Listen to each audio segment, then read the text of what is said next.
तो लीजिए प्यारे विद्यार्थियों, हमारे पास में आ चुका है आपका मासिक मूल्यांकन सितंबर 2025 के लिए कक्षा 11 का आपका हिंदी विषय का पूरा पेपर और इसका पूरा सॉल्यूशन।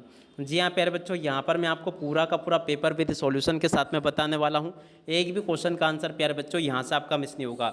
अब चलो अपन जल्दी से आगे बढ़ते हैं, देखते हैं और समझते हैं कि मासिक मूल्यांकन सितंबर 2025 के लिए कक्षा 11 का आपका हिंदी विषय का पेपर आपको परीक्षाओं में देखने को कैसा मिलेगा। ए टू जेड प्यारे बच्चों सभी के सभी क्वेश्चन और उन क्वेश्चन के उत्तर बताए जाएंगे। समय प्यारे बच्चों आपके पेपर के लिए 1 घंटे का होगा। पूर्णांक प्यारे बच्चों आपके पेपर के लिए 20 अंकों का होगा। इसी प्रकार का पूरा पेपर होगा, यहाँ से आप लोग इसको देख लीजिएगा। इस प्रकार का पूरा पेपर आपको परीक्षाओं में देखने को मिलेगा। पहला क्वेश्चन प्यारे बच्चों पढ़ते हैं क्या लिखा है। देखो प्यारे बच्चों, पहला क्वेश्चन क्या पूछा है, घर की याद कविता में कवि कहाँ हैं। देखो प्यारे बच्चों, घर की याद कविता में कवि जो ना जेल में है, जेल इसका राइट आंसर आ जाएगा। गलता लोहा कहानी के अनुसार मोहन के पिता का क्या व्यवसाय था। देखो प्यारे बच्चों, गलता लोहा कहानी के अनुसार मोहन के पिता क्या थे, पुरोहित थे, पुरोहित इसका राइट आंसर आएगा।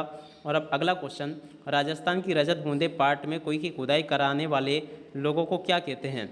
देखो प्यारे बच्चों, ये जो क्वेश्चन आपसे पूछा गया ना, इसका राइट आंसर आपका आ जाएगा चेलबांजी इसे कहते हैं। क्या राइट आंसर आएगा प्यारे बच्चों, इसका चेलबांजी राइट आंसर आएगा। और अब अगला क्वेश्चन, डायरी के पन्ने लिखने की शैली होती है। देखो प्यारे बच्चों, डायरी के पन्ने लिखने की शैली क्या होती है, तो देखो इसका राइट आंसर आपका आ जाएगा प्यारे बच्चों, घटनाओं और विचारों पर ये आधारित होती है। ठीक है। और अब अगला क्वेश्चन पढ़ते हैं, रोला छंद के प्रत्येक चरण में कितनी मात्राएं होती है। देखो प्यारे बच्चों, 5 नंबर का जो क्वेश्चन पूछा ना, इसका राइट आंसर आपका आ जाएगा 24 मात्राएं होती है। यहाँ से आप लोग क्या लिखोगे, 24 मात्राएं। ठीक है। और उसके बाद में देखो प्यारे बच्चों, अगला क्वेश्चन यहाँ से देख लीजिएगा, रिक्त स्थानों की पूर्ति कीजिए। रिक्त स्थानों की पूर्ति प्यारे बच्चों आपको कैसे करनी होगी। पहला क्वेश्चन, घर की याद कविता में कवि की 5वीं संतान उनकी है। तो देखो प्यारे बच्चों, 5वीं संतान कौन है, उनकी बहन है। यहाँ से आपको क्या लिखना होगा, बहन। ठीक है। और अब अगला क्वेश्चन पढ़ते हैं, क्या दे रखा है, शेखर जोशी द्वारा लिखित पाठ का नाम क्या है। तो देखो प्यारे बच्चों, शेखर जोशी द्वारा लिखित पाठ का नाम गलता लोहा है। क्या लिखोगे प्यारे बच्चों, यहाँ से गलता और उसके बाद में लोहा। ठीक है ना, यहाँ से प्यारे बच्चों आपको गलता लोहा लिखना होगा। और उसके बाद में देखो अगला क्वेश्चन, गज़ल उर्दू और फारसी साहित्य की एक शैली है। देखो प्यारे बच्चों, गज़ल उर्दू और फारसी साहित्य की एक क्या है, तो देखो यहाँ पर आपको लिखना होगा गीत शैली। देखो प्यारे बच्चों, यहाँ से आपको क्या लिखना होगा, ये गीत शैली है। ठीक है। और अब अगला क्वेश्चन पढ़ते हैं प्यारे बच्चों, क्या दे रखा है, राजस्थान की रजत बूंदे पाठ के लेखक का नाम है। देखो प्यारे बच्चों, राजस्थान की रजत बूंदे पाठ के लेखक का नाम क्या है। तो देखो यहाँ से आपको लिखना होगा अनुपम मिश्र। तो देखो यहाँ से आपको क्या लिखना होगा प्यारे बच्चों, अनुपम, उसके बाद में यहाँ से आपको लिख देना होगा मिश्र। ठीक है।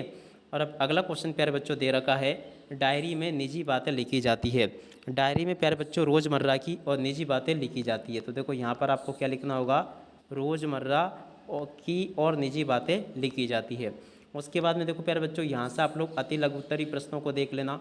सभी के सभी प्यारे बच्चों आपके पेपर में आने वाले ये अति लघु उत्तरी प्रश्न दे रखे हैं। तो चलो आगे बढ़ते हैं और इन सभी अति लघु उत्तरी प्रश्नों के उत्तरों को और देख लेते हैं। तो देखिए प्यारे बच्चों, बाकी क्वेश्चन के उत्तर ये रहे, आप लोग इनको देख लें। यहाँ पर प्यारे बच्चों क्वेश्चन पूछा था, घर की याद कविता में कवि भवानी प्रसाद मिश्र अपने परिवार को क्यों याद कर रहे हैं। तो देखो प्यारे बच्चों, इस क्वेश्चन के उत्तर को यहाँ से देख लें और पूरा का पूरा इसको अच्छी प्रकार से याद कर लेना। ये पूरा क्वेश्चन और इस क्वेश्चन के उत्तर को प्यारे बच्चों मैंने आपको यहाँ से बता दिया। ठीक है। और अब अगला क्वेश्चन पढ़ते हैं, क्या दे रखा है, गलता लोहा कहानी में मोहन और धनराम की पढ़ाई किस प्रकार की थी। तो देखो प्यारे बच्चों, इस क्वेश्चन के उत्तर को यहाँ से देख लें और पूरा का पूरा इस क्वेश्चन के उत्तर को याद भी कर लेना। ठीक है। यहाँ तक कि प्यारे बच्चों मैंने आपको सभी क्वेश्चन के उत्तर बता दिए। और अब अगला क्वेश्चन पढ़ते हैं प्यारे बच्चों, क्या दे रखा है, देखिएगा यहाँ पर क्वेश्चन लिखा है, राजस्थान की रजत बूंदे पाठ के अनुसार कुएं का पानी सामान्य कुओं से किस प्रकार भिन्न होता है। देखो प्यारे बच्चों, इस क्वेश्चन के उत्तर को यहाँ से देख कर लिख दें। ये पूरा का पूरा प्यारे बच्चों इस क्वेश्चन का उत्तर लिखा है। अगला क्वेश्चन, डायरी लिखने की कला का क्या महत्व है।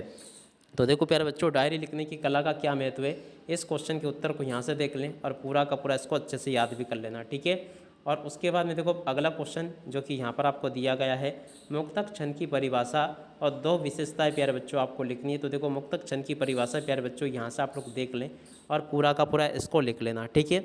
ए टू जेड प्यारे बच्चों यहाँ तक के सभी क्वेश्चन और उन क्वेश्चन के उत्तर मैंने आपको बता दिए हैं। अब इसी के साथ में इस वीडियो को यहीं पर पूरा करते हैं। नमस्कार, जय हिंद, जय भारत।